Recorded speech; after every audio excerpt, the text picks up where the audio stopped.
wow, a new free character? Surely she's gonna be weak.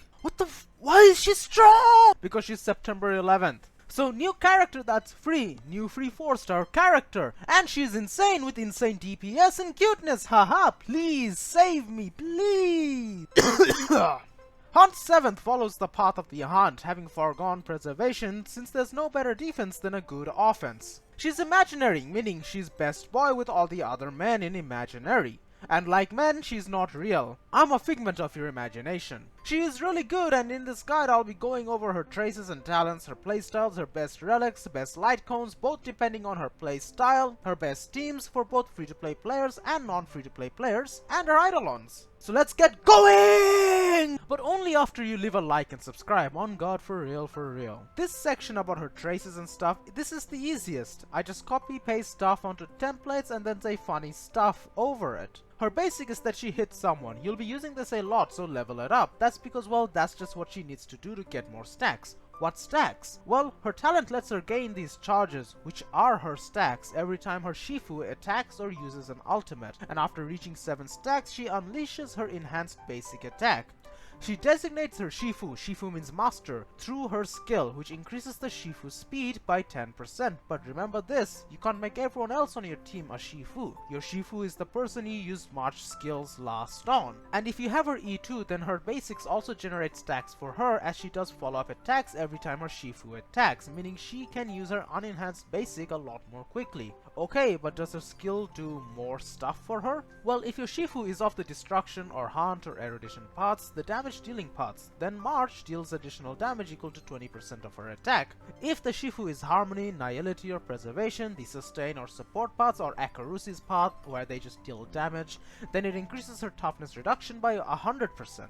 What's her enhanced basic attack then? The one you get after getting 7 of her stacks, which are called Charge Lamau. Okay, they weren't really creative with their naming there of the stacks. Well, it lets her deal 3 hits initially, and then she has a 60% chance to deal 1 extra hit after up to 3 times. This attack doesn't regenerate skill points, and the amount of energy that it gains is fixed at 30, with the additional attacks not actually increasing the amount of energy gained. This is a good enhanced basic attack in my opinion. Okay, and her ultimate. It's actually really good in my opinion. It obviously deals a lot of damage, well, not a lot, but it deals damage, but it also increases the amount of hits your next enhanced basic does by 2, meaning you kinda wanna alt spam a bit with her if you can, but you know, It also increases the chances for her to deal additional damage by 20%. Her technique is also goated as fuck. It basically increases the amount of charges she has at the start of the battle depending on how many of your allies use their traces up to a max of 3 charges, and she also regenerates 30 energy when the next battle starts. This is insane, guys! I'm literally coming right now!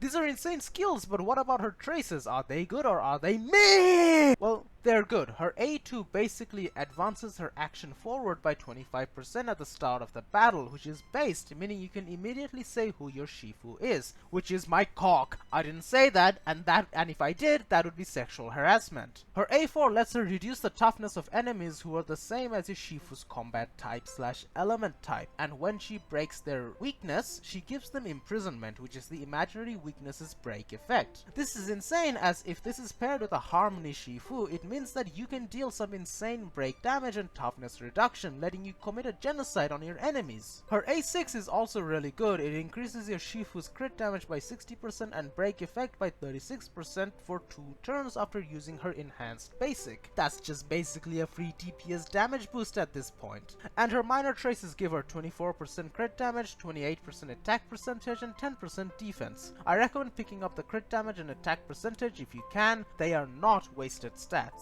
What's her skill level up priority then? Simple. Level up her basic attack, then her skill, then talent, and finally ultimate. Okay, that was easy to do, but the next section is a bit more fun, where we discuss her best relics and light cones. But we're starting off with relics. Firstly, before we actually get into all of this, March 7th can have 2 playstyles. One where she is dealing break damage, another that is crit focused. I'll start with the crit focused one because that's the easiest one to do. When it comes to her best relics, when you want to crit, it's simple. You go for 4-piece Musketeer or 4-piece Wastelander, the imaginary set. I would prefer the 4-piece Musketeer over the 4-piece Wastelander, since for the Wastelander set you'll need someone who can debuff characters or need to use light cones that debuffs, like Topaz's. or Dr. Ratios. You can also go 2-piece Wastelander and 2-piece Musketeer for the 2-piece bonuses, which are fine. You can also make it 2-piece Wastelander and 2-piece Valorous, or 2-piece Musketeer and 2-piece Valorous, all depending on your substats. You'll be dealing damage that is good enough, and honestly it's fine, but beyond that, if you want to go further with your March 7th, go for the 4-piece Musketeer if you can get your hands on some good substats, or you can just keep farming every single day. For planners, you go 4-piece Rutilant in general, but if you run March 7th with Dr. Ratio or another hunt DPS, then you can go for Izumo set. Rutilant will let you maximize on our basic attacks damage and get some free crit rate build, whilst for Izumo you can get more crit rate and some attack percentage. They're honestly all fine, but I would prefer to go for 4-piece Rutilant in general, because well, our Rutilant is buffing her basic attack, which she'll be dealing a lot of. You can go Glamoth and Salcedo, but I personally wouldn't. They don't actually maximize their damage as much as Rutilant or Izumo does. For Super Break March 7th, it's actually very simple. Go Scourge set, it's basically the best in slot for any break effect character trying to deal lots of damage, so it's best in slot for Firefly and Boothill.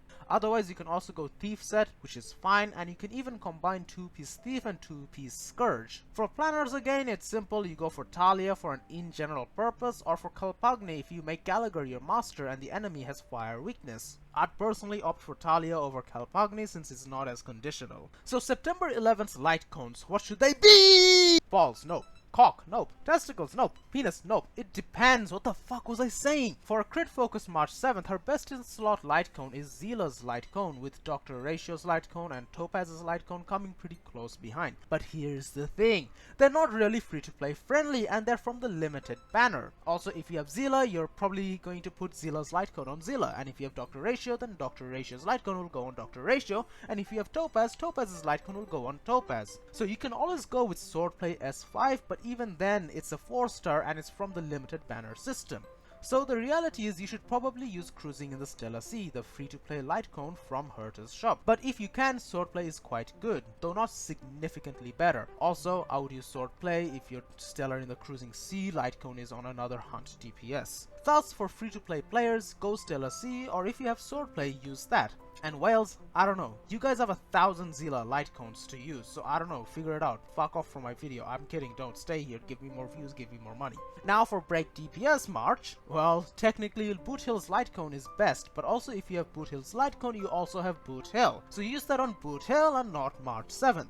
Instead, I'd opt for the 3-star light cone called Adversarial, as the speed buff is quite good. And since March 7th is a hunt character, she should at least be killing every 3 turns or moving enough times to make up for it. Remember, you're trying to deal break damage, not crit damage, because we're discussing, break effect March 7th, so yeah, Adversarial should help with that. You can also go with the light cone called River Flows Spring from the Light Cone Manifest shop, but I prefer the 3-star light cone. This 4-star light cone provides less speed for more damage, but I'm a speed junkie lol. Thus, at the end, you should have the following stats. If you went crit hunt 7th, 2200 attack to over 2500 attack, 75 to 85% crit rate, 150% to 170% and over crit damage, and 122 plus speed. This is because her E1 gives her a 10% speed buff. For her super break version, you should have 140% and more break effect, 1800 to 2100 plus attack, if possible of course, 50 to 60% crit rate if possible of course, and about 120% crit damage if possible. The reason you're still building crit on your break effect March 7th is because she won't always be dealing break damage, since she won't break every time, in which case you should still have some crit to make her deal some damage as she ramps up to dealing break damage. Oh, and her speed should be the same as before at 122 plus or 133 plus, depending on whether you are using Talia Planner set and want to proc its effects. Now we're going into her team! So March 7th teams, you can actually form a lot of teams with her. So one team that you can form is where she is the follow-up attack support, sort of taking on the role of Topaz. And the team that you can run is Dr. Ratio plus March 7th plus Robin plus Fu Xuan or Aventurine. And this will let you deal some pretty good follow-up attack damage. However, because, let's be honest, Robin doesn't really give a debuff on the enemies and neither does March 7th, it means that you'll probably be getting rid of Robin and running Pela in the team instead. That's also quite free-to-play friendly, because, well, Pela's a 4-star and Robin's a limited 5-star, right? Also, you should only use Fu Xuan if you don't have Aventurine, and Fu Xuan should only be used if she has Trend of the Universal Market, because that gives a debuff on the enemy. and you'd be using her mostly for the 12% crit bonus in utility that she gives. Otherwise, you can use Gallagher, and Gallagher gives additional debuff through her, through his ultimate, and you should be using his ultimate pretty quickly because you should be running S5 multiplication on him, which means that he should be attacking a lot, which means he gets his ultimate up a lot, which means that he gives the enemies the besotted state. This should be a pretty good free-to-play friendly team that you can run. If you're not gonna be free-to-play friendly, then you can swap Pela out for Robin and swap Fushuan out for Aventurin. Aventurin does give a debuff on his ultimate, which is good for Doctor Ratio. That's not necessarily quick though, but it is fine. Especially if you have Doctor Ratio's Light Cone, then you don't have to actually worry about it anymore. And March 7th can always use Topaz's Light Cone. Right, so this is where March is the support, the follow-up attack support. Now, another team that you can run is the March 7th DPS team, where she is the carry in a follow-up attack team. In which case, you'd be running March 7th plus someone like Topaz, actually literally just Topaz, with Robin and also Aventurin. Now, I don't have Topaz or Aventurin.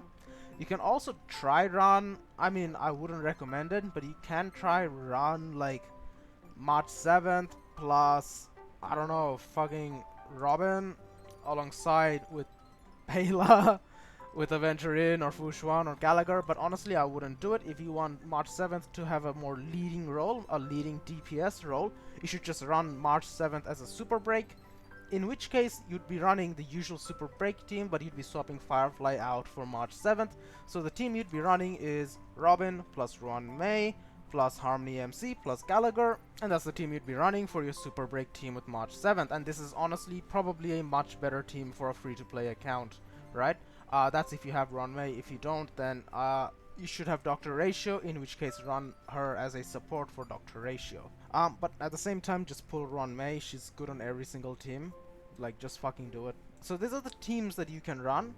Another team that you can run with March 7th is it's a Yunli plus March 7th plus Robin plus Huo Huo. And this team, I mean, it's not free-to-play friendly at all, but you can run this team, and Yunli would be your Shifu, so she'd be dealing physical toughness break and also imaginary toughness break, and you'd have Huo Huo to act as an energy battery for Robin and also generate energy for everyone else here. And also at the same time, if you have Yunli's Light Cone, obviously you'd be running Huo Huo, and also at the same time Robin would be boosting both of their damage, right?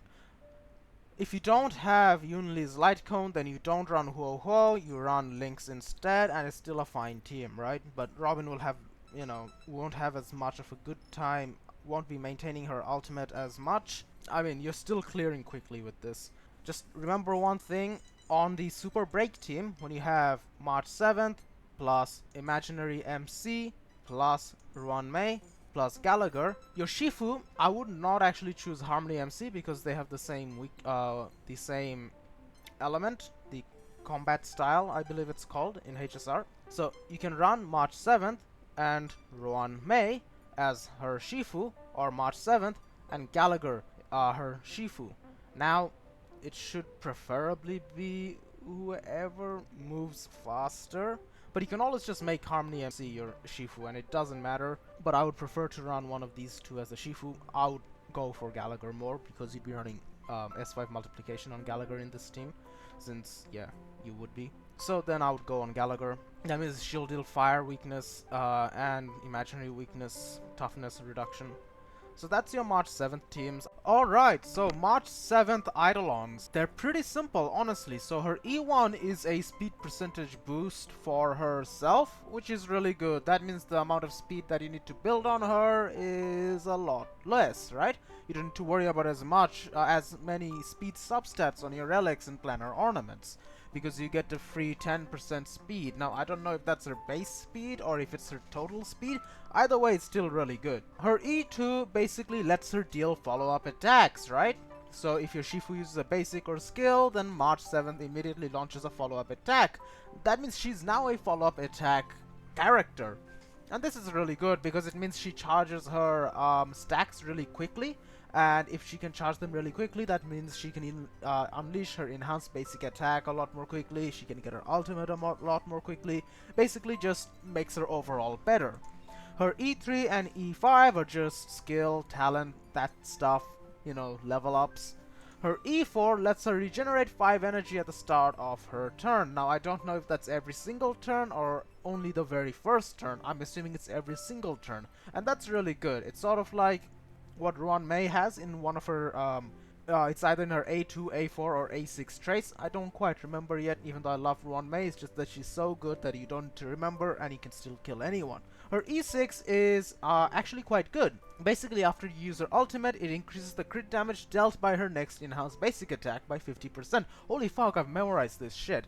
But basically that's what it does, and that's obviously going to be really good, right? Because that's an extra 50% crit damage. Now, it's not so good if you build a break effect Firefly, but it's still good because you should still build crit on your break effect not Firefly, sorry, I'm in March 7th. You should still have, you know, built your March 7th that's based on break effect with some crit. So it's still good, but like it's not as good as just a crit focused March 7th. Sorry, I mixed March 7th and Firefly up together a little bit because they're both so fucking good. Anyways, that's just on me, honestly. Anyway, so that's our Eidolons. You'll get them for free as well, so there's no reason to keep her at E0. Make her E6. You get them for free. Like, everyone is going to E6 her, right? Like, everyone would E6 the Harmony MC or Preservation MC or whatever, right? Like, just do it. So that's the end of my video. There's a lot to it. It was a long video. There was a lot to cover because March 7th has a lot going on for her. I hope you stuck around till the end, and if you did, please leave a like and subscribe. I know that the video was also long because of the unscripted bits that I did, but I hope they were good enough. As you can see, I did mention Ruan Mei a few times. I of course always need to mention Ruan Mei. And if I sound pretty tired, it's because I am.